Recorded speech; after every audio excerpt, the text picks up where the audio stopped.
पिछले वीडियो में आप लोगों ने वैद्युत धारिता वाले पाठ में वैद्युत धारिता के बारे में पढ़ा और वहाँ ये भी जाना कि किसी भी चालक की वैद्युत धारिता उसके माध्यम के परावैद्युतांक पर निर्भर करती है। तो अब हम ये समझाना चाहते हैं आपको कि ये परावैद्युतांक क्या है और ये किस प्रकार से वैद्युत धारिता को प्रभावित करता है और इसका क्या योगदान है वहाँ धारिता पर। इसके लिए आपको कुछ बातें जानना आवश्यक है। सबसे पहले हम बात करते हैं वैद्युत चालक।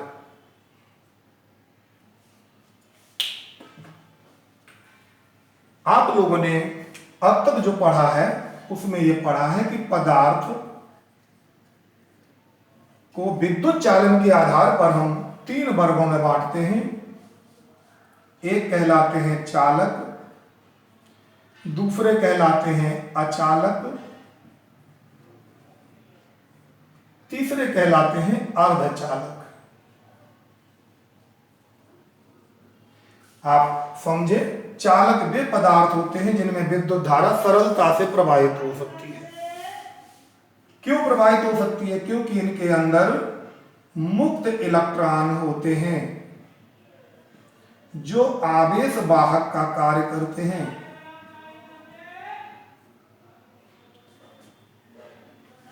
ये मुक्त इलेक्ट्रॉन क्या होते हैं? तो इसको आप समझ सकते हैं कि चालक वे पदार्थ होते हैं जिनके परमाणुओं में अंतिम कक्षा के जो इलेक्ट्रॉन हैं उन पर नाभिक का आकर्षण बल थोड़ा कमजोर रहता है।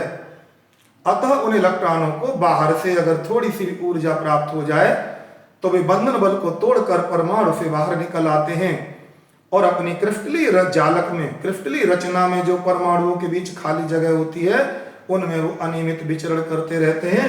उनको हम मुक्त इलेक्ट्रॉन कह देते हैं। जब ऐसे पदार्थों को किसी विभवांतर के बीच रखा जाता है तो वहां वैद्युत क्षेत्र उत्पन्न होने के कारण मुक्त इलेक्ट्रॉनों पर बल लगता है और वे बल की दिशा में चलना शुरू कर देते हैं, जिसके कारण आवेश गतिमान हो जाता है उन पदार्थों में और एक धारा बहना शुरू हो जाती है। इसलिए इनको हम चालक कहते हैं। अचालक वे पदार्थ हैं जिनमें मुक्त इलेक्ट्रॉन नहीं होते। क्यों नहीं है? क्योंकि इनके परमाणुओं में नाभिक का अपने समस्त इलेक्ट्रॉनों के प्रति बंधन बल बहुत स्ट्रॉन्ग होता है, बहुत मजबूत होता है, जिस कारण से इनके इलेक्ट्रॉनों को ऊर्जा मिलने पर भी वो परमाणु को छोड़कर के बाहर नहीं जा पाते। इसलिए इनमें हम ये कह सकते हैं कि नाभिक और इलेक्ट्रॉनों के बीच बड़ा जबरदस्त आकर्षण बल होता है। तो मुक्त इलेक्ट्रॉन नहीं हो सकते, यानी आवेश वाहक नहीं हो सकते, इसलिए इनमें विद्युत धारा प्रवाहित नहीं हो सकती है।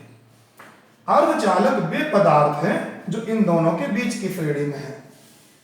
सामान्य अवस्था में तो ये अचालक होते हैं, किंतु विशेष परिस्थिति में ये सुचालक की तरह काम करते हैं, चालक की तरह काम करने लगते हैं।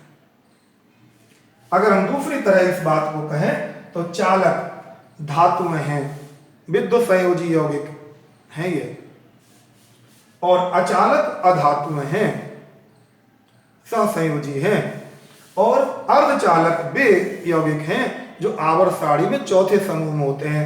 कार्बन, जर्मेनियम, सिलिकॉन, जिनकी अंतिम कक्षा में 4 इलेक्ट्रॉन होते हैं, यानी 4 से कम इलेक्ट्रॉन है तो वो चालक होंगे और 4 से अधिक इलेक्ट्रॉन है तो अचालक होंगे और 4 इलेक्ट्रॉन है तो उन्हें अर्धचालक कहते हैं।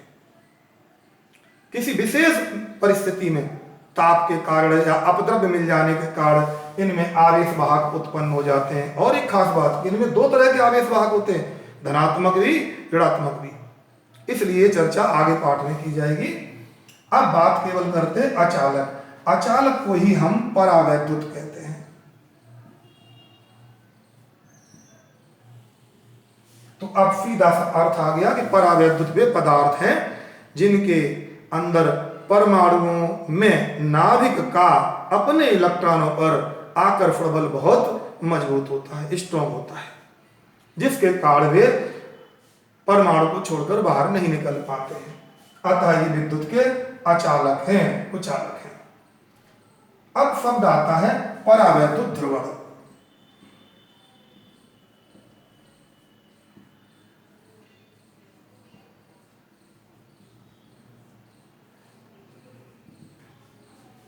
जो भी पदार्थ हैं, हमने सपोज कल्पना कर ली कि ये हमारे पास एक परावैद्युत पदार्थ है।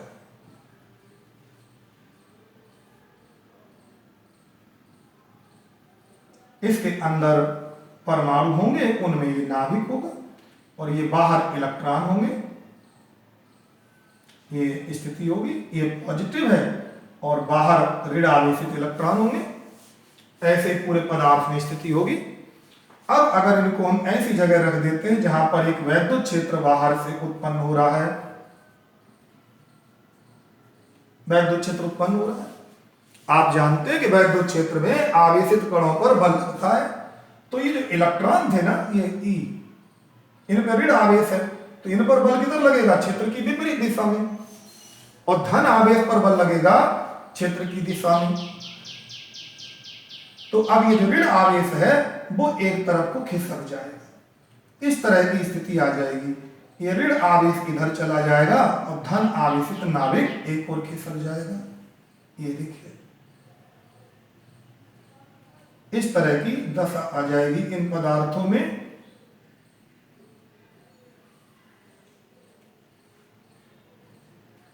यानी कि जो ऋण आवेश था उस पर इधर बल लगेगा वैद्युत क्षेत्र की विपरीत दिशा में, ये नेगेटिव आवेश पे बल इधर लगेगा, और पॉजिटिव आवेश पर जो है बल क्षेत्र की दिशा में लगता है। तो इसलिए धन आवेश इधर चला गया और ऋण आवेश इधर चला गया। पर चूंकि इनके बीच आकर्षण बल बहुत जबरदस्त है नाभिक और इलेक्ट्रॉनों के बीच, इसलिए ये टूट नहीं पाते हैं परमाणु में से। पर एक ही परमाणु में दोनों सतह, एक तरफ धन और एक तरफ ऋण हो जाता है। यही अवस्था तो वैद्युत द्विध्रुव की थी। अर्थात हम ये कह सकते हैं कि ये वैद्युत द्विध्रुव बन जाते हैं।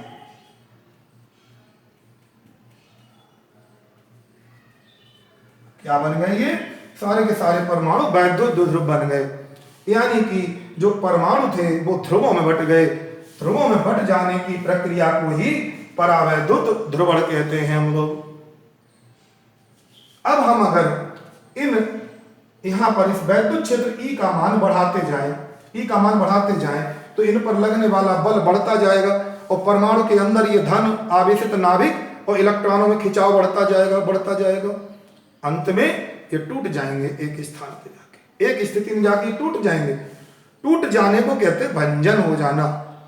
तो जब तक ये टूटेंगे नहीं, वहां तक इनमें सहन करने की क्षमता रहती है। तो अब एक शब्द आता है परावैद्युत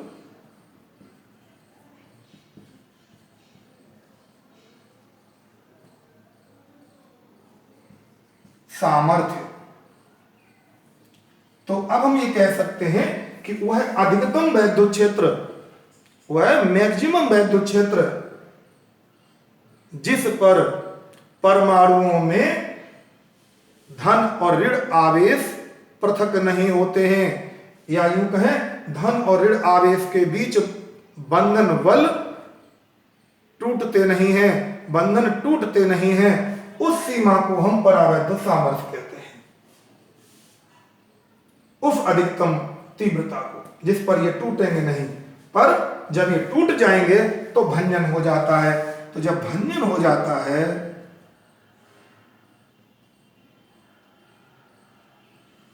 उसको कह देते हैं भंजक। थोड़ा और शब्द बढ़ा देते हैं, परावैद्युत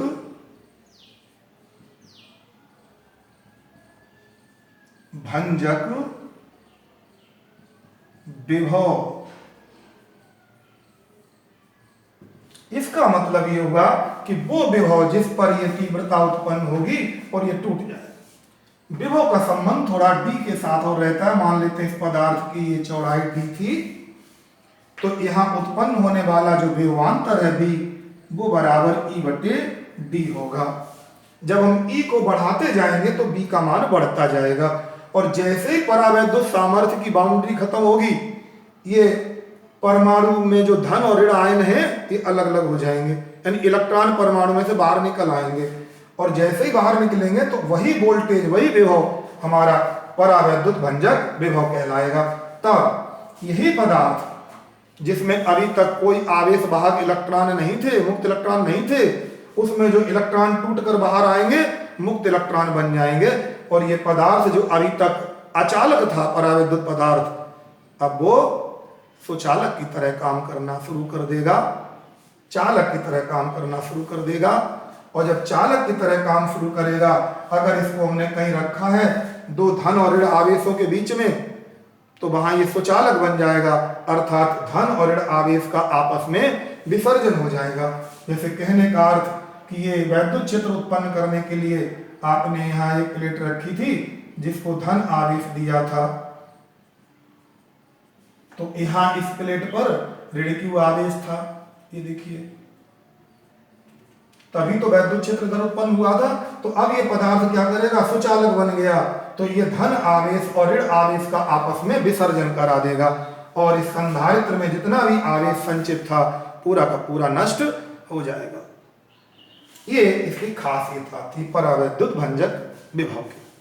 इसका मतलब हम परावैद्युत पदार्थ के आधार पर यह तय कर सकते हैं कि वो जहां रखा हुआ है वहां हम कितना आवेश दे सकते हैं।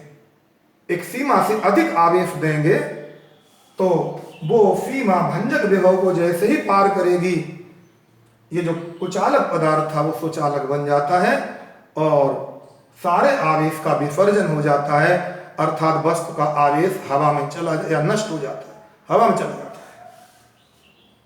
अब बात आती है कि इस परावैद्युत पदार्थ पर इस घटना में कुछ आवेश आ जाएगा।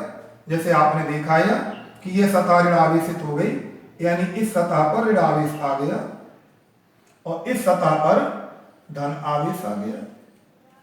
इस नए आने वाले आवेश को हम प्रेरित आवेश कहते हैं। हमने कहा कि ये Q डैश है, इधर ये ऋण में है और इधर ये धन में है। और बाहर वाला देखें आप, तो इधर धन में था उधर ऋण में था, यानी जिधर धन था उधर तो ये प्रेरित हुआ तो ऋण हो गया और जिधर ऋण था उधर ये धन हो गया, अर्थात उल्टी दिशा में ये उत्पन्न हो गया प्रेरित आवेश। तो इस प्रेरित आवेश की बात करते हैं।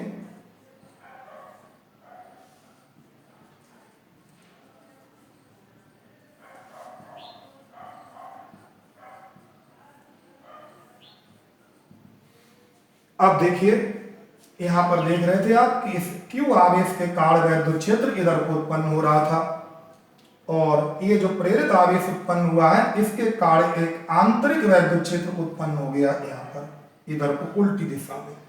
अगर हमने ये कहा कि ये EI है और ये जो बाहर को था ये EO है, तो दोनों एक दूसरे का विरोध कर रहे हैं। जब विरोध कर रहे हैं तो परिणामी जो वैद्युत क्षेत्र आएगा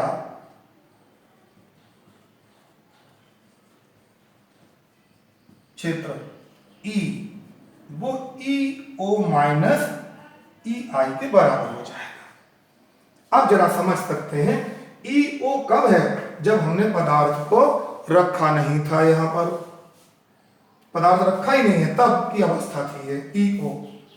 तो कल आपने पिछले पाठ में आपने पढ़ा था कि दो समानांतर विपरीत आवेश वाली प्लेटों के बीच में उत्पन्न वैद्युत क्षेत्र की जो तीव्रता है EO, ये बराबर होती है सिग्मा बटे एप्सिलॉन 0 के। चूंकि सिग्मा जो है ये Q बटे A होता है, तो इसलिए EO को हम यहां पर Q बटे A एप्सिलॉन 0 के कह सकते हैं। अब बात करते हैं कि जब ये रखा नहीं था पदार्थ तो उस समय K तो था नहीं, तो इसलिए K को हटा देंगे आप यहां से। अब आपने परावैद्युत पदार्थ रखा है तो उसके कारण जो नया आवेश प्रेरित हुआ है जिसके कारण आंतरिक वैद्युत क्षेत्र उत्पन्न हुआ है, तो वो हो जाएगा Q डैश बटे A एप्सिलॉन 0। अब दोनों सम्मिलित हो गए, यानी पदार्थ भर गया है प्लेटों के बीच में, तब हमारी जो वैद्युत क्षेत्र की तीव्रता है E, ये बराबर हो जाएगी अब Q बटे A एप्सिलॉन 0 के। अब इन सभी मानों को हम यहां रख देते हैं सूत्र में, मान रखने पर यहां रख देते हैं।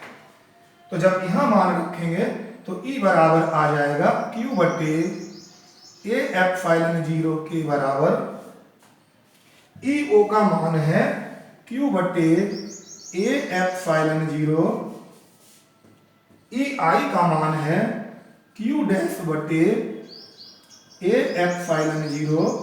अब Q डैश हमें निकालना था तो इसलिए इधर ले आते हैं और ये बराबर हो जाएगा Q बटे ए एप्सिलॉन 0 माइनस Q बटे ए एप्सिलॉन 0 के। तो इसमें से Q बटे ए एप्सिलॉन 0 कॉमन हो गया, 1 माइनस 1 बटे के आ गया। ए एप्सिलॉन 0 कट जाता है इससे, तो ये Q डैश बराबर आ गया Q गुणा 1 माइनस 1 अपॉन के।